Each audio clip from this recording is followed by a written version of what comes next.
पहली बात कि क्या रमज़ान में शुगर क्या टेस्ट किया जा सकता है, तो उसका सीधा सा जवाब है कि जी हाँ, किया जा सकता है।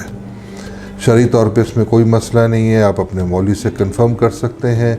खून निकाल कर उसका टेस्ट करने में कोई मसला नहीं। कोई भी शुगर का या कोई और भी टेस्ट अगर आप कराना चाहें तो वो रोज़े की हालत में किया जा सकता है। और जो आम तौर से हम जो शुगर का टेस्ट करते हैं, जो सुई उंगली पे मार के एक कतरा खून का निकाल के, वो करने में रोज़े की हालत में कोई मज़ायका नहीं है। तो पहली बात तो शुगर का टेस्ट रोज़े की हालत में किया जा सकता है, जी हाँ। दूसरा मेरे से सवाल किया गया था कि रोज़े की हालत में अगर शुगर कम हो जाए तो क्या करना चाहिए। उसका भी सीधा सा छोटा सा जवाब है कि फ़ौरन रोज़ा खोल देना चाहिए। शुगर कम होने का ख़तरा मोल नहीं लेना चाहिए। शुगर कम हो जाए तो उसकी वजह से शदीद नुकसानात हो सकते हैं, बेहोशी हो सकती है, दौरा पड़ सकता है, इवन मौत वाक़ हो सकती है। इसलिए शुगर की कमी को हल्का नहीं जानना चाहिए। और अगर रोज़े के दौरान में शुगर की कमी हो रही है तो रोज़े को फ़ौरन खोल के कुछ मीठा खा लेना चाहिए। मगर ये याद रहे कि हर कांपना, हर पसीना आना या दिल घबराना या दिल बैठना ज़रूरी नहीं कि शुगर की कमी हो। शुगर की कमी तब है जब आप उसका टेस्ट करें और टेस्ट करने पे शुगर जो है उसकी मिक़दार 60 या 60 से कम निकले। अगर इतनी कम है शुगर तो फ़ौरन रोज़ा अफ्तार कर लें।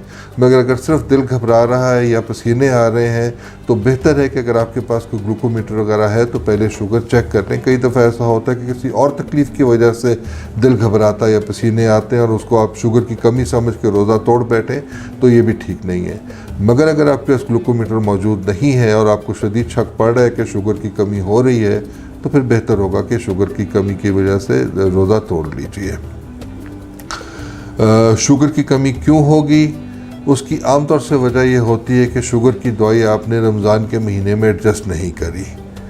उसका मोटा सा असूल ये है कि अगर आप टीका नहीं लगा रहे हैं तो शाम की दवाई सुबह को चली जाएगी और सुबह की दवाई शाम को आ जाएगी और उसमें भी सुबह की दवाई में थोड़ी कमी कर दी जाएगी।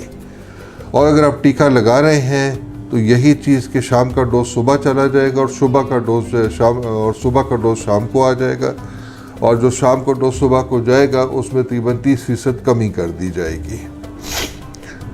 मीठा नहीं खाना, मिठाई नहीं खानी, खाने पीने का वो सारा परहेज़ जो रमज़ान से पहले था वो जारी रहेगा। मगर शुगर की दवाई में सुबह के टाइम में थोड़ी सी कमी करना बेहतर होगा। अगर ऐसा से प्रॉपर डोज एडजस्ट किया हो तो फिर आप रमज़ान के दौरान में रोज़ा रख भी सकते हैं आसानी से। और उसके साथ उम्मीद है कि शुगर की कमी की वजह से आपको रोज़ा तोड़ना नहीं पड़ेगा। कभी भी अगर आपकी शुगर 300 से ऊपर चली जाए या रमज़ान से पिछले 2 हफ्तों में आपकी शुगर 300 से ऊपर जा रही थी तो आप रोज़ा ना रखें। बेहतर होगा अपने डॉक्टर से मिलें और दवाई एडजस्ट कराइए।